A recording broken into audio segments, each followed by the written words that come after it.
122. La réforme intime.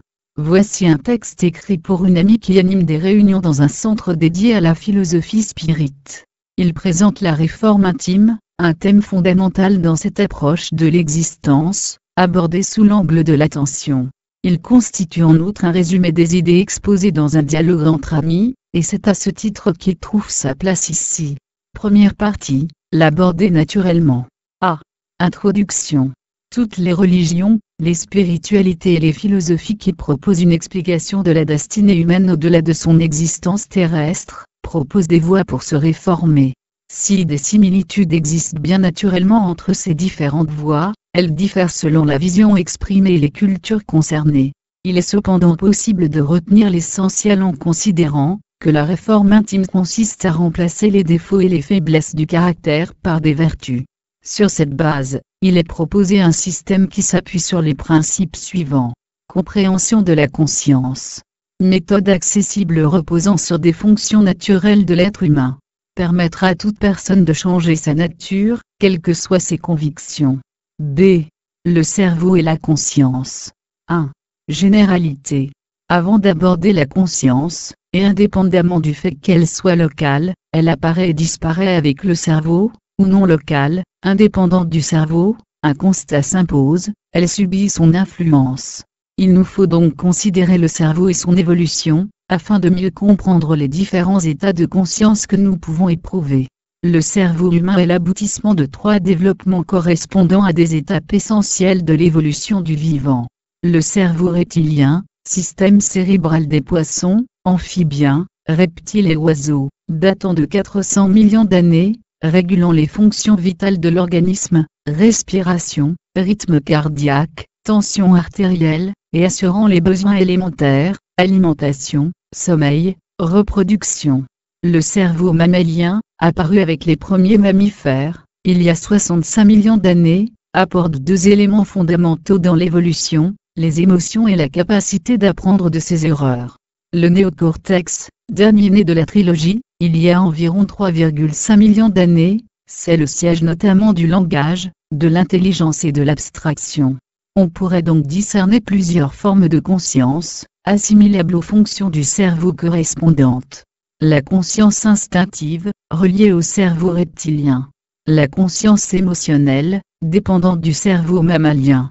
Les consciences, intellectuelles, morales et intuitives, relevant du néocortex. La conscience globale exprime une interaction de l'ensemble des réactions cérébrales, qui n'ont pas une force identique, respectant le plus souvent la hiérarchie évolutive, instinct, ce qui est vital, émotion, intellect. On peut exclure les fonctions vitales sur lesquelles la conscience n'a pas, ou très peu de prise. Il reste donc les émotions et la réflexion. On s'attardera avec intérêt aux manifestations émotionnelles, estimant par expérience leur capacité à s'imposer et influencer l'état de conscience général de l'humanité. 2. La conscience émotionnelle. 2.1. Origine et fonction initiale. Nous avons vu que la conscience émotionnelle apparaît avec le cerveau mammalien, qu'elle est donc bien antérieure à l'intelligence et la réflexion. Sa fonction originelle était de créer un lien privilégié entre la femelle et sa progéniture. Cette affection s'exprime naturellement, spontanément, sans qu'il soit nécessaire d'acquérir des connaissances. Les premiers sentiments du bébé s'expriment par le biais de la conscience émotionnelle. Le sentiment précède de loin la connaissance, car cette fonction d'attachement va permettre l'éducation et le développement futur du nourrisson. 2.2. Évolution.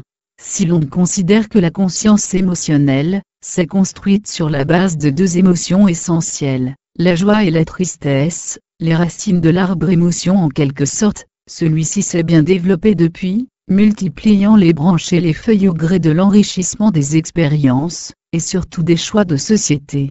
2.3. Nature. La conscience émotionnelle est dualiste, c'est-à-dire qu'elle contient en elle toutes les émotions, similaires ou opposées. On peut concevoir cette conscience comme un réservoir immense où toutes les émotions sont disponibles et non séparées.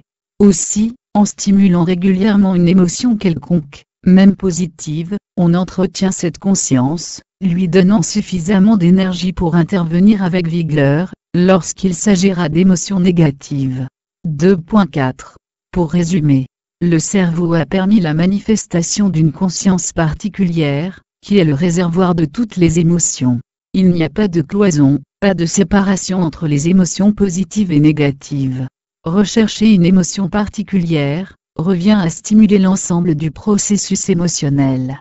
La conscience émotionnelle est très puissante, son accès est immédiat, sans connaissance préalable, elle s'impose à la réflexion et l'intellect. C. Des moyens pour changer. Respectant les règles exprimées en introduction, il est proposé ici deux méthodes, simples, naturelles, respectant les convictions de chacun, et susceptibles de donner les moyens aux personnes qui les suivraient de se réformer psychologiquement, de changer son niveau de conscience. Il s'agit de l'attention et de la respiration consciente que nous allons aborder. 1. L'attention. 1.1. Présentation. Pour bien comprendre ce qu'est l'attention, il faut préciser ce qu'elle n'est pas. C'est a priori paradoxal, mais quelques exemples vont nous permettre de saisir le sens de cette affirmation. 1.2. Ce que n'est pas l'attention. La concentration. La méditation. 1, 2, 1. La concentration. La concentration consiste à fixer ses pensées sur un objet, une idée, un concept, bref, sur tout ce que le mental peut appréhender. On peut se représenter deux récipients, le premier contient de l'huile qui verse goutte à goutte dans le second. Chaque goutte montre le mental concentré, tandis que l'espace séparant chacune d'elles révèle la distraction et l'effort nécessaire pour se recentrer. 1, 2, 2. La méditation. On conserve les deux récipients, mais ici, l'huile s'écoule de l'un à l'autre en un filet ininterrompu. La méditation peut être définie comme une concentration constante, un lien psychique permanent entre le méditant et l'objet de sa méditation. 1.3. Comprendre l'attention. 1, 3, 1. La théorie. Ayant assimilé ce qu'elle n'est pas, il convient maintenant d'approcher l'attention pas à pas pour bien la distinguer des notions précédentes, car leurs effets diffèrent sur le mental, et ce que nous souhaitons, c'est parvenir à être attentif pour bénéficier des effets de cette attitude particulière. La concentration et la méditation se rejoignent sur un point, l'effort mental exigé pour conserver cet état en permanence. Par ailleurs, se concentrer, et surtout méditer, suppose des préalables, choix du moment, installation dans une posture particulière.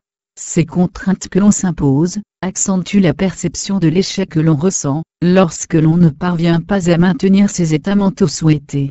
Si la concentration et la méditation peuvent être perçues comme un rayon laser pour fixer les idées, reliant la personne à l'objet de sa concentration ou de sa méditation, l'attention peut être visualisée comme une sphère dont chaque rayon recueillerait une partie des informations captées par nos sens, vue, ouïe, odorat. 1, 3, 2. La pratique. Le téléphone sonne. 3 cas peuvent être envisagés. Moyennement absorbé par l'état de concentration, on sursaute et décroche. Complètement absorbé, on n'entend pas la sonnerie. Totalement attentif à ce qui se présente dans l'environnement sensoriel, on perçoit le signal, un parmi d'autres, et décroche l'appareil sans ressenti, particulier avec bienveillance. Quelle que soit la personne qui appelle, c'est l'une des propriétés de l'attention, dissiper les émotions, on verra comment par la suite. Être attentif, c'est développer une sorte d'éventail sensoriel, dont chaque brin apporte son type d'information, que l'on capte naturellement par l'esprit de simple observation, et parmi l'ensemble des informations qui affluent au mental, distinguer immédiatement celles qui sont d'importance pour agir en conséquence, et de façon optimum. 1.4. Les effets de l'attention. 1, 4, 1. La base. Elle offre une vision aiguë des événements, en facilite la compréhension, et surtout ne porte pas de jugement. L'objectivité de l'information est garantie par le retrait de la conscience émotionnelle. 1, 4, 2. L'appel mémoire. L'appel mémoire se produit lorsque nous ne sommes plus attentifs, alors les informations perçues peuvent s'unir librement à d'autres éléments contenus dans la mémoire. Ces associations, notamment lorsqu'elles concernent des matériaux émotionnels puissants, peuvent entraîner des changements d'humeur et de comportement soudains et vigoureux. Cela se produit quand l'identification à l'information stimulée s'avère intolérable, du moins est perçue comme telle.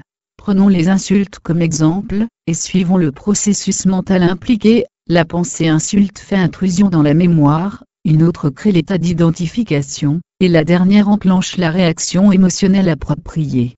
Stimulé à l'adrénaline par l'événement conflictuel, l'esprit vif promet à répondre sur le même mode. L'attention analyse lucidement la situation, mais n'implique pas l'ego dans cette observation. Si l'on ne comprenait pas le sens des insultes, alors la réaction émotionnelle ne se produirait pas. Ici, l'attention donne une compréhension pleine et entière, mais empêche l'appel mémoire qui provoquera le choc émotionnel. L'absence de réaction ne résulte pas de la volonté, d'une lutte interne entre « j'ai bien compris le sens des injures, cependant je me contiens pour ne pas réagir », mais de l'absence de connexion entre les insultes et les pensées émotionnelles associées. Une précision nécessaire, le fait de ne pas réagir aux insultes peut être considéré comme de la faiblesse ou de la dévalorisation de soi. Cela fait partie du jugement social, des valeurs et considérations de la société dans laquelle on vit. La réforme intime comprend ce phénomène circonstanciel mais doit le dépasser, agir au-delà. 1, 4, 3. Petit exercice. S'installer confortablement, et lorsqu'on le décide, observer ce qui se produit dans le mental. Le plus souvent on assiste à la ronde incessante des pensées.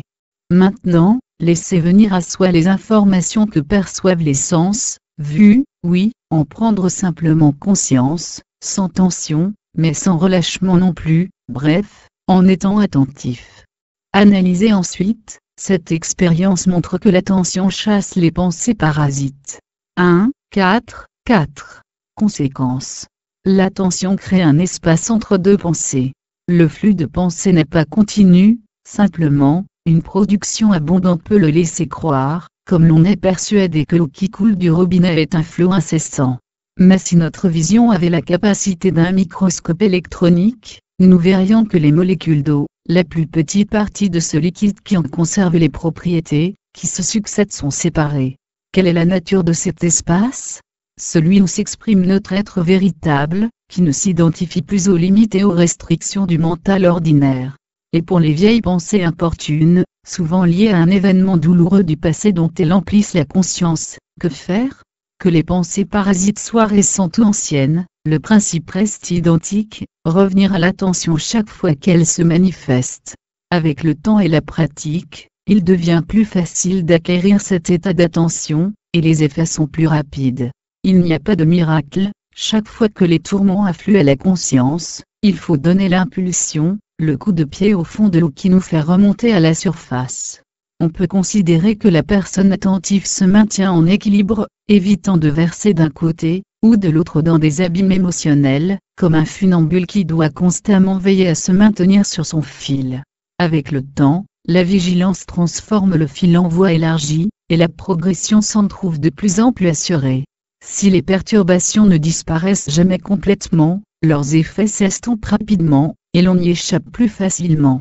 Si l'attention offre une réponse admirable aux situations difficiles et conflictuelles, elle ne se limite pas à celles-ci, c'est aussi et surtout un merveilleux moyen de profiter pleinement de ces instants de bonheur que nous offre la vie, jouir de l'instant présent, apprécier le spectacle de la nature, ou celui d'une œuvre artistique, et spécialement, retrouver la véritable relation entre les êtres, celle de l'écoute simple qui abolit tous les clivages et délivre de toutes les peurs, peur de la réaction, peur de décevoir, peur de l'échec.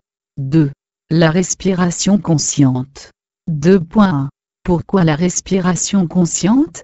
Dans les moments émotionnels difficiles, l'attention ne suffit pas à se recentrer, et plus encore à dissiper les pensées parasites.